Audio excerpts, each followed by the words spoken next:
Hey, welcome to my channel.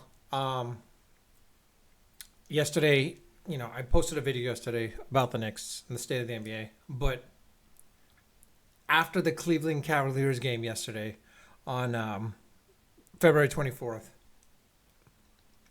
this is, this is showing that, and I'm not putting this solely on Mike Brown because I don't think it's Mike Brown's fault, but the fact of the matter is, it was a mistake for the Knicks to have fired Thibodeau. Tibbs should have been. If Tibbs is here, the Knicks are probably the number two team. But as of right now, you've got Detroit, you've got Boston ahead of them. Now you're going to have Cleveland ahead of them. They're saying that the Knicks are probably the fourth best team in the East. I don't think so. They're probably maybe the fifth best. Because, let's be honest, Philadelphia, once they come back together again, they're all healthy and everything like that, and they're in the playoff hunt. Once they're in the playoffs, they're gonna change the dynamics for the Knicks as well too. Honestly, if the Knicks do play against them in the first round, the Knicks are gonna lose. Let's be honest, they're gonna lose. Um, and the problem is if they play against Orlando, it's probably gonna be a different story as well too. They're probably gonna lose to Orlando too because Orlando is up and rising basically. Look at how Orlando's playing as of late.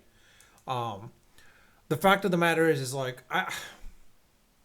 it's it was a death. I kind of saw the fact that Harden and a Mitchell, they were gelling to the point where they're doing really well, 6-1 since the Harden trade.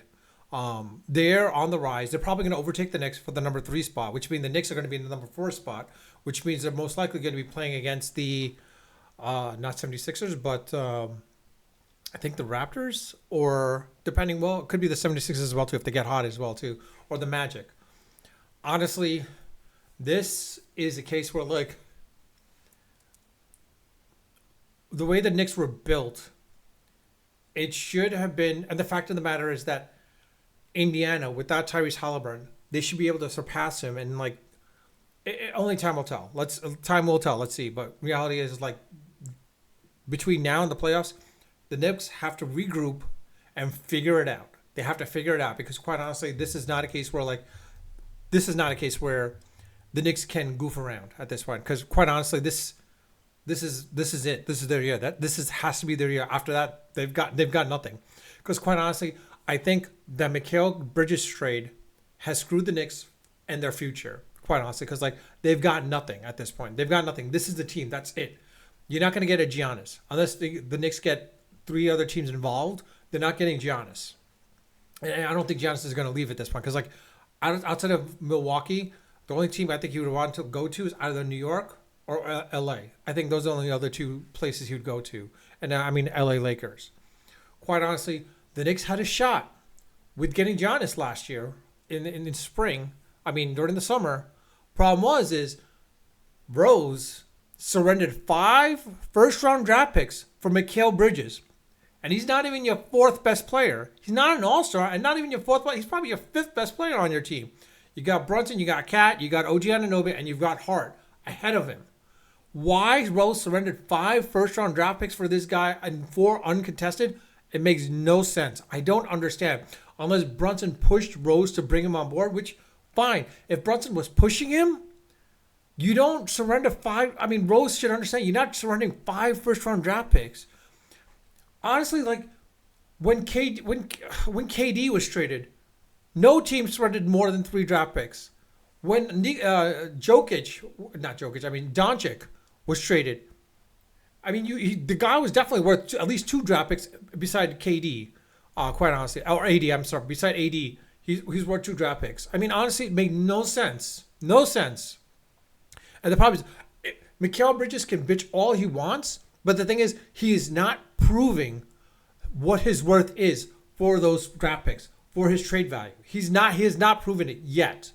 Unless he goes wild and out during playoffs and he becomes the superstar and MVP, he's not proven otherwise. And we're not going to see it anyways, quite honestly. And it's a case where, unless Rose has some future plan with Mikal to use him for trade bait at that point, maybe. But reality is Mikal Bridges was at best one first round draft pick, and that's it. We could have used those 4 first round draft picks to get Giannis. We could have gotten Giannis, maybe 2 first round draft picks, and Cat for Giannis. I think we'd be like really at the top of the ladder at this point. But quite honestly, and we'd be the most favorite team at this point. But quite honestly, because of that trade, the Knicks' future has been severely halted as a result of this. We're not getting next year. This is it, because like next year, when Tatum comes back, when Halliburton comes back, and mind you, Halliburton's coming back with probably a top 5 draft lottery pick, maybe not top 3 for all we know. The Knicks are not going to surpass the Indiana Pacers next year. They're not going to get past the Boston Celtics. We got lucky last year. They're not going to get past the Pistons. We got lucky, I guess, because of a phantom foul call and the phantom 3 at that point. So let's be honest. If that phantom foul doesn't happen, the Knicks probably get eliminated by the Pistons at that point. And this is a case where like I don't know how the Knicks get out of this funk, but and I'm not putting solely on Mike Brown, but quite honestly, he was brought in to bring the Knicks to elevate him to the next level, and he's not doing that. This is where Tibbs should have. This is where Tibbs, I think, if he was here with the team, you would see them be more grittier, more aggressive, more defensive and tough. Quite honestly, granted, yeah, they'll be playing extra long minutes and all that stuff, but you know what? If this is what it takes to get up there, then let's be honest. If Halliburton doesn't get that lucky in the one of the million shot 3, the Knicks are probably in the finals. Let's be honest, the Knicks are probably in the finals at that point. But quite honestly, it's a case where like this makes no sense. I don't know what to do. I don't think the Knicks are going to the finals. I hate to say this, I don't think the Knicks get past the first round unless somewhere between now and then, between now and the playoffs, they figure themselves out. Because like quite honestly, the fact of the matter is, Karl-Anthony Towns has to be your number 2. The fact that in last night's game against the Cavs, in the second half, he only takes one shot that makes no sense. This is a guy that's supposed to be making, this is your big man. And as Shaq was saying back, when he was talking with against the Houston game, it's like, this is the guy that you're a big man, you're a superstar, you want to have the ball. This is a guy that doesn't seem to want to have the ball. Brunson probably, granted, he took a, pay cut so he could bring his bring his boys in. Reality is, that's not happening. I think probably we should have to. Cat, if he doesn't do anything offensively speaking, it throws the Knicks off because like Cat is not known for his defense. Let's be honest, he's not known for his defense. We lost that defensive capability once Tibbs was gone at that point, and like you could see they suffered defensively speaking, and it's a case where like you saw what happened in last night's game. Honestly, like I'm not sure what to say. To be quite honest, this is me being totally frustrated because like I thought for sure the Knicks can definitely get to the finals, and until I hate to say this, but like, I have a feeling. One, it's definitely for a fact for sure that basically Dolan wanted to get rid of Tibbs. Not just the players like Mikal Bridges, probably Cat as well too. I don't think Brunson or Hart, it's hard to say, but you definitely know Mikal Bridges was one of the driving factors to get rid of Tibbs. But more often than not, it was Dolan because I think Rose wanted Tibbs there. The other fact of the matter is if Brunson was the one that was pushing Rose to bring Mikal Bridges, bring his boy in, by giving, telling him do whatever you got to do to bring him, and we could get to the next level. Honestly, it's not proven otherwise, and that could have. And if that was Brunson doing that, you could have caused serious reparations for the Knicks, for their future basically, until the Knicks become more relevant again. At that point, I don't know if that's the case, but you've surrendered. Like it's almost like the Isaiah Thomas era basically, where when he was with the GM and Knicks president and when he was the president of the Knicks as well as the head coach of the Knicks, he pretty much damaged the Knicks considerably with all those draft picks that he traded away for all these players, which didn't work out. This is a case where like I don't. This is it. This is the year basically. If they don't do anything, then I don't know what to say because like honestly, Dolan, it's on you basically. It's on you, Rose as well too. But Rolly, it's all mostly on Dolan for the fact is and I hate to say this, but it's definitely on Mikal Bridges. Mikal Bridges has done nothing to quantify and warrant those 5 first-round draft picks surrendered for him, basically. He has done nothing. He could say all he wants. It's like, I'm doing everything I can. BS.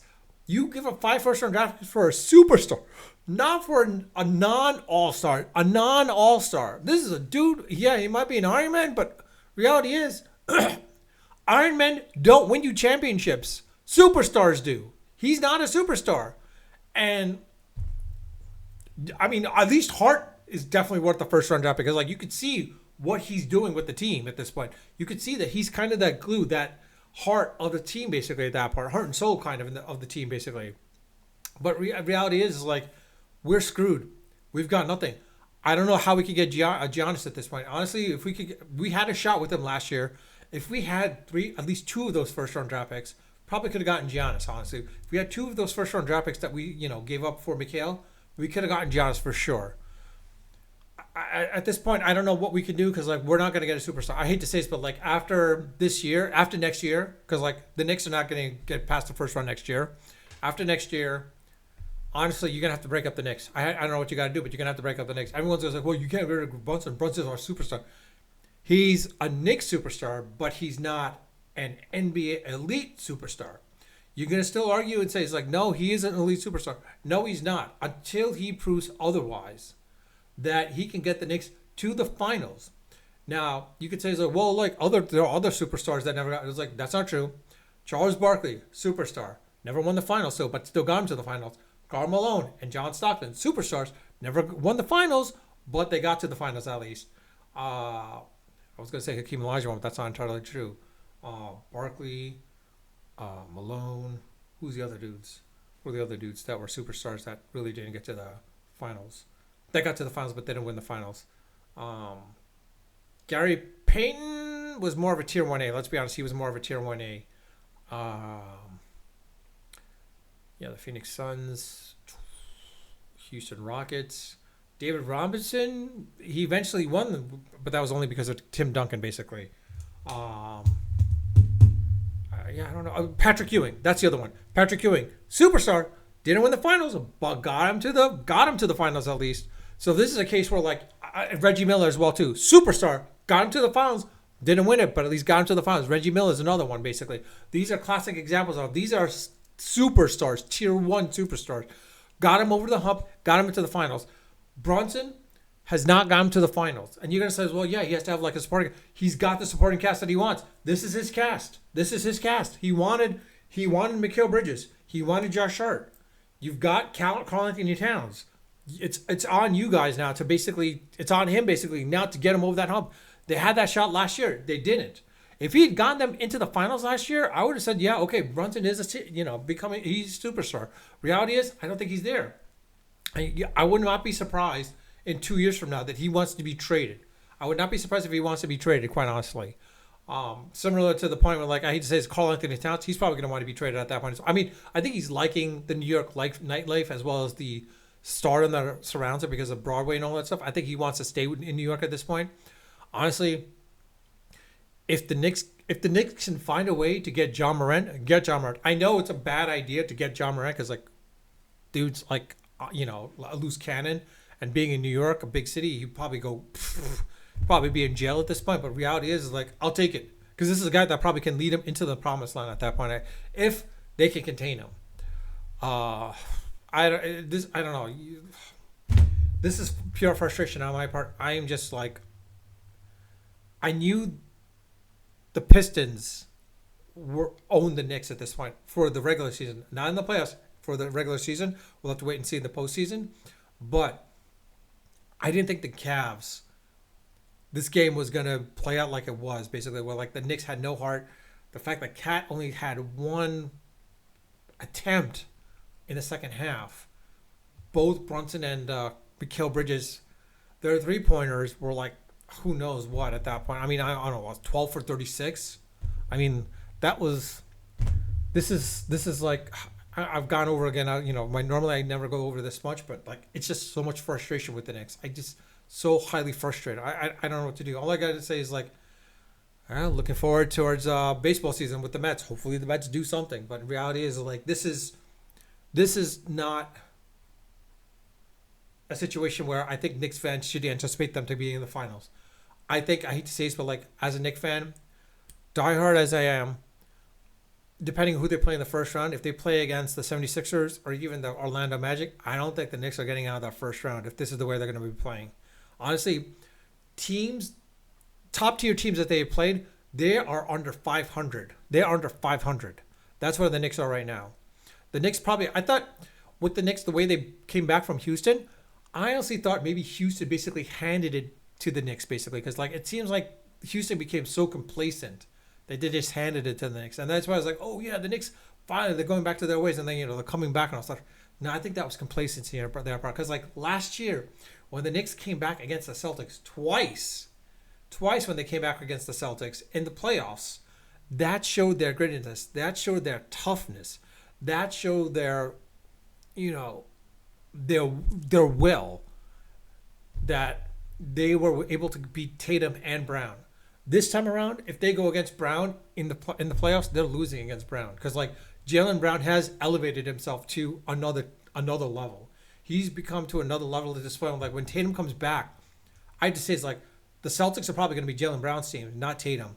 I mean, it'd be great if it's. I mean, honestly, Tatum will probably have to elevate himself at that point to get to that point where like it's probably going to be the Boston Celtics. It's probably going to be another like Bulls run. Basically, they probably might go for 6 to 7 runs at this point, honestly, to the finals, because Tatum and Brown together, they're like the Michael Jordan and Scottie Pippen type of thing. Basically, I don't know who's the Superman. I don't know who's the Batman. I don't know who's the Robin. But reality is these two together, who knows what's going to happen? Honestly, they're just probably a player or two away from like becoming the most dominant team ever. Like, I mean, the Knicks can get. I mean, not the Knicks. If the Celtics can get, I don't know who they can get. I mean, if they get Giannis, I mean, like that's it. They've got the next 3 finals at that point, quite honestly. But reality is like with the Knicks, they're not getting past the Celtics next year. They're not getting past the Indianapolis Pacers, basically, because let's be honest, the Indiana Pacers, not Indianapolis, Indiana Pacers. Halliburton's coming back, but the Pacers are going to be probably a top 5 lottery draft pick.